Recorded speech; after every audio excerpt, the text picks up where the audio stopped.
Dear learners, I welcome you all to this course on understanding human rights. Uh, so far, we have discussed the constitutional framework of rights in India. Then we also discussed about the institutional mechanism of human rights in India. And in continuation to that, we are going to discuss the major issues of violations of human rights in India. When we are going to discuss the major issues of violation of human rights in India, we will take up the rights of minorities, the rights of women, rights of scheduled caste, and the rights of scheduled tribes. So first of all, we are going to take up today the status of minorities in India.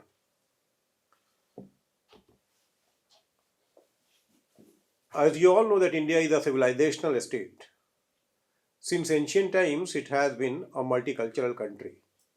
So if you go through the text on Indian history, you will find that right from the very beginning, many traditions, intellectual, philosophical, spiritual traditions were coexisting in this country. So diversity, celebrations of diversity, respect of diversity, that has been deeply rooted in our Indian civilization. India is also the largest democracy in the world. When it is the largest democracy in the world, there are certain responsibilities on India, because democracy entails that all the people living from different communities, sects, class, they all enjoy equal rights and equal opportunities in a democracy. But at the same time, we must remember that one of the chief supporters of the liberal democracy, J.S. Mill, warned that in democracy there is always the danger of what he calls the tyranny of majority. So, this is the danger in all the democracies of the world. And even today, you will find that it has been a big challenge for the liberal democracy, that how to strike a balance between the aspirations of the minorities and the majoritarian perception of the democracy. India is a multi-religious, multilingual, and multicultural country. The rich diversity of India is indeed its strength, but sometimes it creates problems and challenges as well. India is also a country of unequals. That we should also remember, that it is the largest democracy of the world, but it is a country of unequals, where you'll find that economic and social inequality is there. The inequality in the country, that also creates many problems. For example, there are many segments or groups of people, communities in India, who are more backward in comparison to other communities.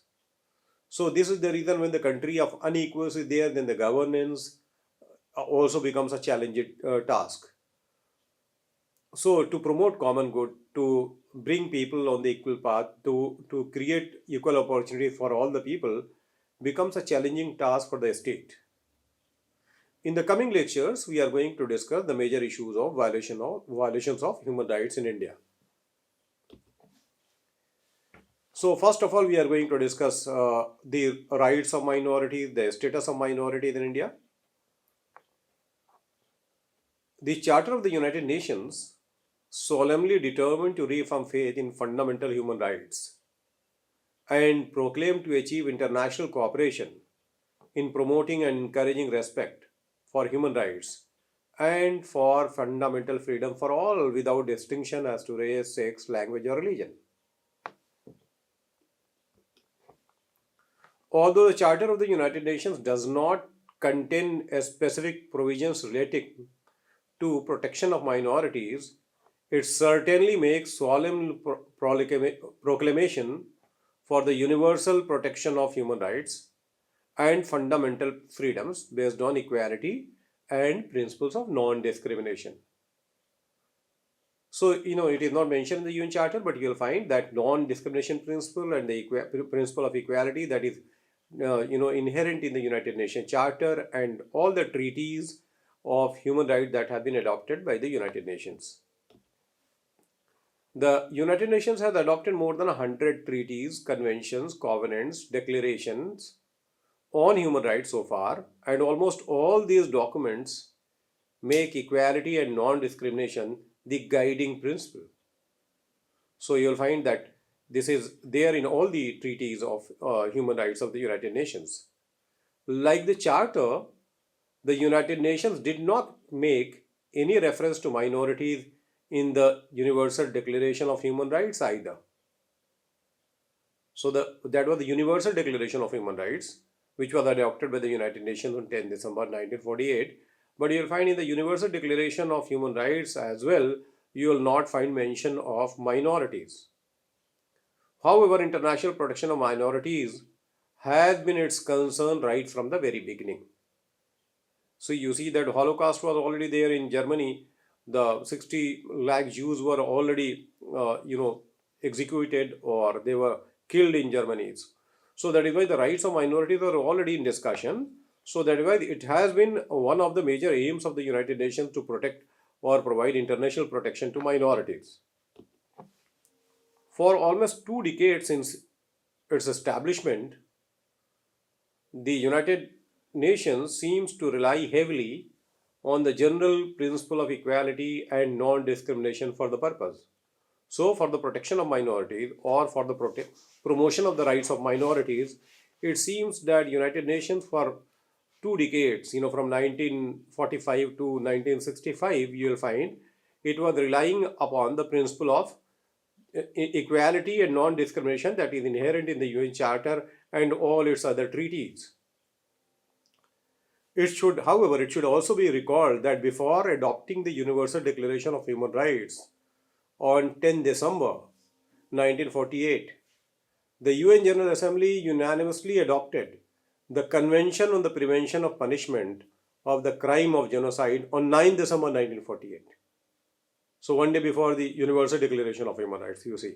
It means that right from the very beginning, you will find that this has been there in the agenda of the United Nations to provide protection to minorities. So that's why genocide is a crime. Most of the time it is committed against the minorities.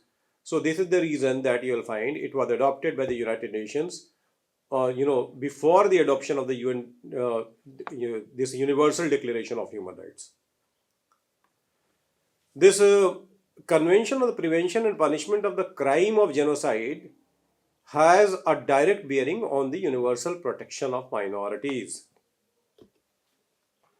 It was in 1966, under Article 27 of the International Covenant on Civil and Political Rights, the United Nations made a specific reference to ethnic, religious, or linguistic minorities and sought protection of their right to enjoy their own culture, to profess and practice their religion, or to use their language. So first time it happened, that the United Nations mentioned minorities in its treaty.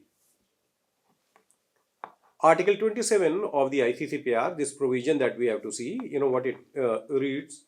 So Article 27 of the ICCPR reads as, in those states in which ethnic, religious, or linguistic minorities exist, persons belonging to such minorities shall not be denied the right in community with the other members of their group to enjoy their own culture, to profess and practice their own religion, or to use their own language. So you see that, Article 27 of the ICCPR has specific provisions for the protection of the rights of minorities, and especially it is trying to protect the identity of minorities. Because for minorities, the identity is the most important issue. Because you see the attempt to assimilate minorities in the ethos and the identity of the majority has been there in most parts of the world. So that is why the identity protection is there. Here you will find in the Article 27 of ICCPR besides other things. However, the term minority was not defined in the ICCPR. You see that it was mentioned in the ICCPR, but the term minority was not defined. The task to define minorities was given to Francisco Capotorti in 1971, for the purpose of ICCPR, Article 27 of ICCPR. If there are some provisions, as you know that the ICCPR is a legally binding treaty, there is implementation mechanism as well. So if the rights of minorities are violated, then what kind of protection can be provided to them? It has to be seen by the ICCPR, the implementation mechanism. So this was the reason that you see the definition of minority was important, and therefore the task to define minority was given to Francisco Capetorti in 1971 when the UN Subcommission on the Prevention of Discrimination and Protection of Minorities appointed him as a special rapporteur to initiate a study on the principles set out in Article 27 of the ICCPR. How to implement ICCPR, Article 27 of ICCPR. So that is why for this he was appointed as a special rapporteur. So the Francis Capetorti submitted the report in 1979 and defined minorities as a group numerically inferior to the rest of the population of a state. Means here, since it's an international law, so that is why it is, a state means country. So a group numerically inferior to the rest of the population of a state in a non-dominant position. You have to mark the word. The emphasis I am giving on these. So first of all, it is a group numerically inferior to the rest of the population of a state in a non-dominant position, whose members being nationals of the state possess ethnic, religious or linguistic characteristics differing from those of the rest of the population, and show, if only implicitly, a sense of solidarity directed towards preserving their culture, traditions, religion or language.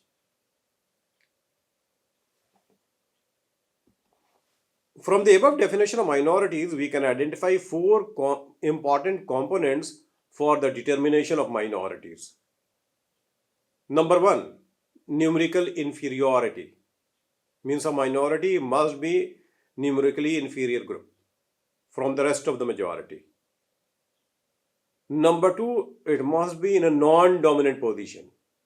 For example, in apartheid South Africa, you will find that white minority was ruling over the black majority and it was exploiting the black majority. So that way they were not in a non-dominant position. Therefore, the non-dominant status is also important. So first of all, numerical inferiority. Number two, non-dominant position. And number three, distinct identity.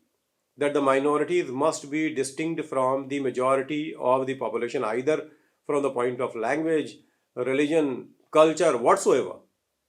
So that distinctiveness is again important.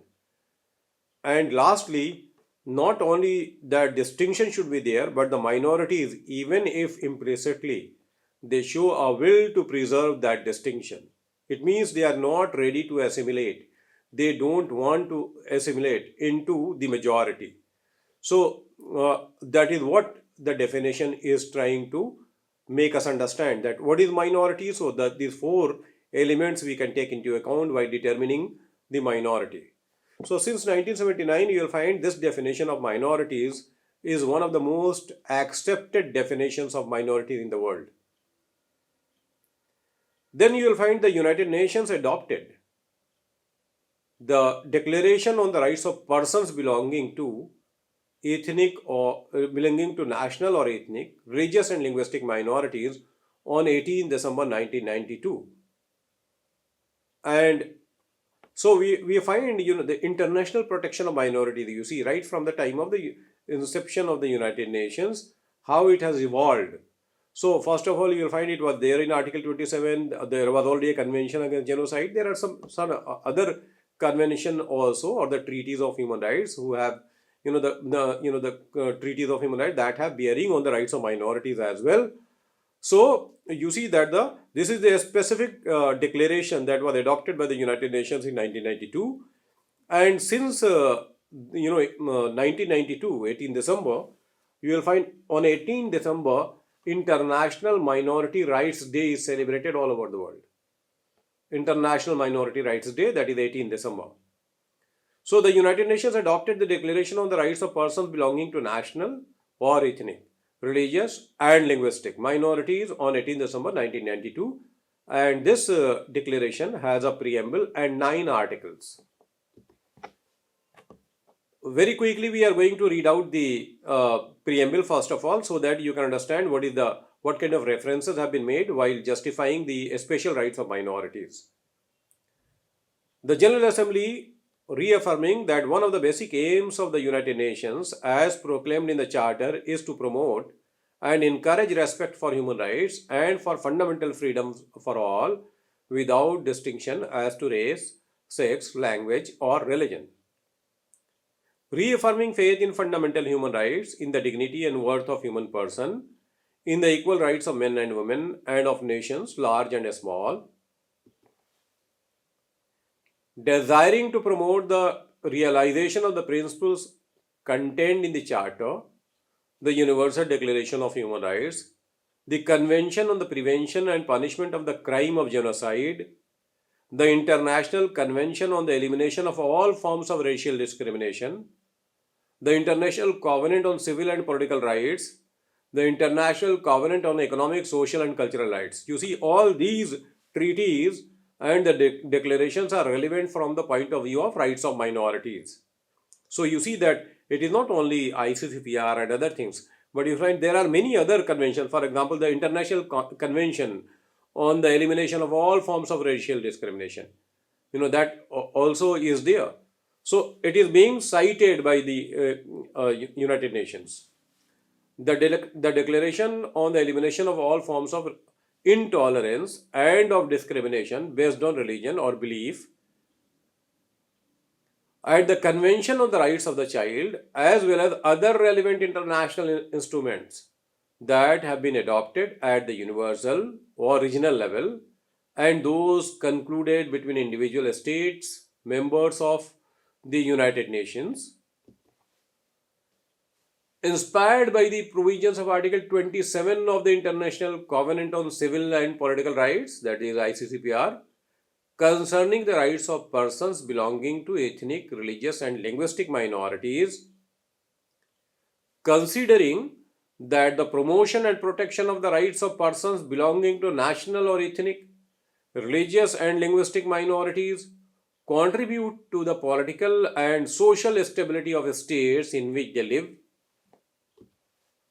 emphasizing that the constant promotion and realization of the rights of persons belonging to national or ethnic, religious and linguistic minorities as an integral part of the development of society as a whole and within a democratic framework based on the rule of law would contribute to the strengthening of friendship and cooperation among peoples and states.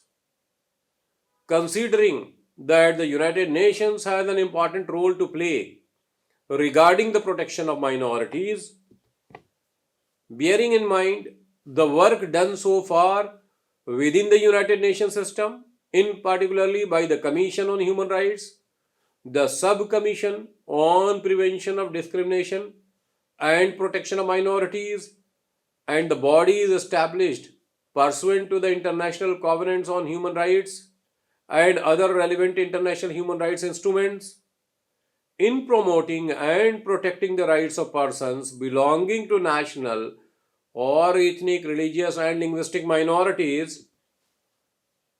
You see that what is the background and how it is trying to connect the rights of minorities with many relevant conventions, treaties and other things, taking into account the important work which is done by the intergovernmental and non-governmental organizations in protecting minorities and in promoting and protecting the rights of persons belonging to national or ethnic, religious and linguistic minorities, recognizing the need to ensure even more effective implementation of international human rights instruments with regard to the rights of persons belonging to national or ethnic, religious and linguistic minorities, proclaims, this is UN General Assembly proclaims this declaration on the rights of persons belonging to national or ethnic, religious and linguistic minorities. And now you see Article 1. Article 1, a state shall protect the existence and the national or ethnic, cultural, religious, and linguistic identity of minorities within their respective territories and shall encourage conditions for the promotion of that identity. It means that the distinct identity of the minorities may be ethnic or national or religious or linguistic. So whatever identity they have, that identity will be promoted, protected. At the same time, what is being said, that within their respective countries and shall encourage conditions for the promotion of that identity. It means that the identity, the distinctiveness of minorities should not be considered as a threat to national integration, etc. Rather, it provides, a strength to a civilization, a country, and that's why what is being emphasized, that the conditions for the promotion of the distinct identity of minorities should be created by the state. So a state should not try to bulldoze the identities of minorities. Rather, it should try to create conditions for the promotion of the distinct identity of minorities. B. A state shall adopt appropriate legislative and other measures to achieve those aims. So, legislative and other measures are to be adopted by the states, member states of course, to legislative and other measures to achieve those ends. So, India is a party to this declaration, and that's why, this becomes India's international obligation. Article 2.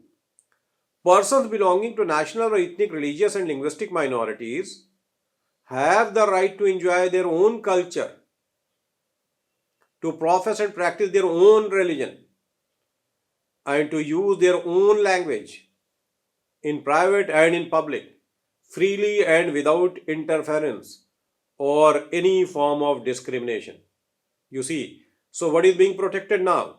They have a right to enjoy their own culture, their cultural identity, to profess and practice their own religion, religious identity, and to use their own language, linguistic identity, in private and in public. So, for example, if the minorities are praying in public, that cannot be criminalized. Freely and without interference of any form of discrimination. So there cannot be any kind of interference from the state or from the social groups, because this is the right that has been recognized internationally. Persons belonging to minorities have the right to participate effectively in cultural, religious, social, economic and public life. So, what does it mean? That what is the representation of minorities, for example, in the public employment? That is to be seen. What is their, representation in the various institutions of the state? That is to be seen. Because persons belonging to minorities have the right to participate effectively in cultural, religious, social and economic and public life. Persons belonging to minorities have the right to participate effectively in decisions on the national and, where appropriate, regional level concerning the minority to which they belong or the regions in which they live, in a manner not incompatible with national legislation.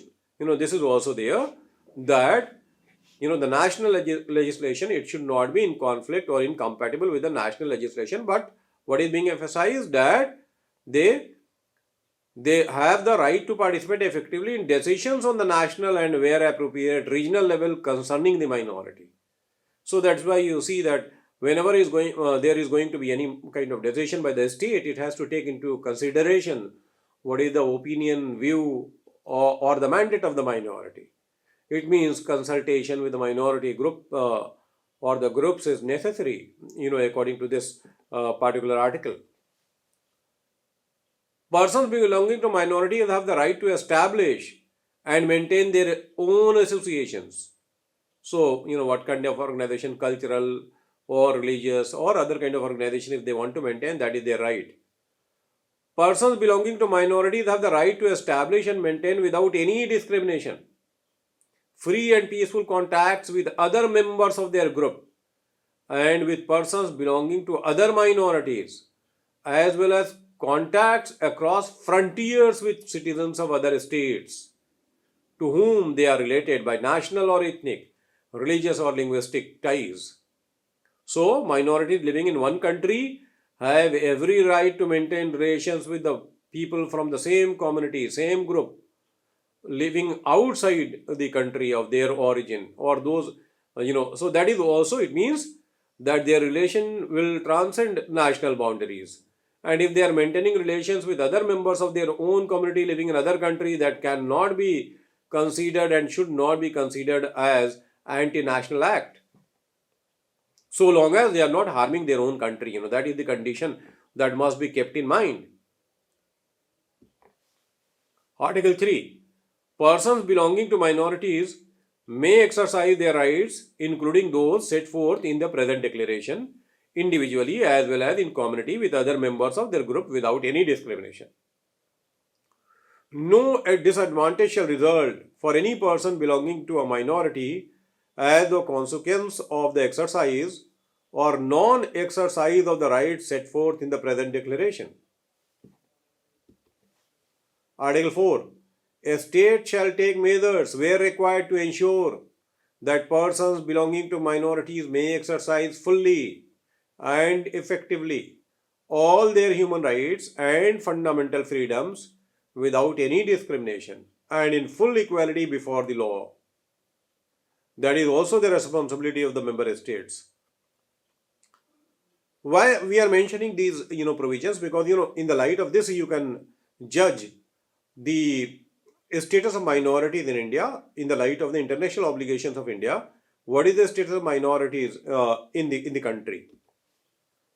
A state shall take measures to create favorable conditions to enable persons belonging to minorities to express their characteristics and to develop their culture, language, religion, traditions, and customs, except where specific practices are in violation of national law and contrary to international standards.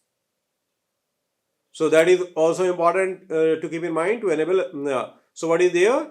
To create favorable conditions. It is the responsibility of the favorable conditions. Here you can read India, that India shall take measures to create favorable conditions to enable persons belonging to minorities to express their characteristics.